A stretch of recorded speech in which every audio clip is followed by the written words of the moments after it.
জুলাই যোদ্ধাদের ওপরে হামলা, এটা দেশের 18 কোটি মানুষের ওপরে হামলা।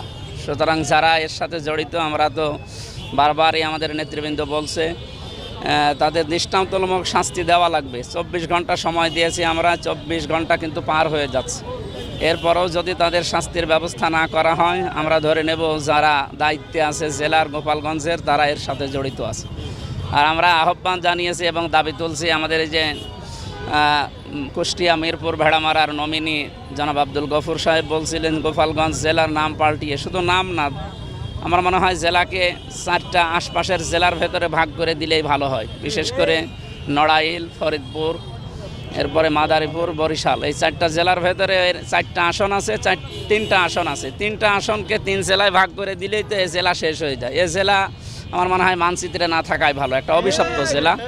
এই অভিশপ্ত জেলাকে বাংলার মানচিত্র থেকে মুছে 63 জেলায় বাংলাদেশ করা হোক।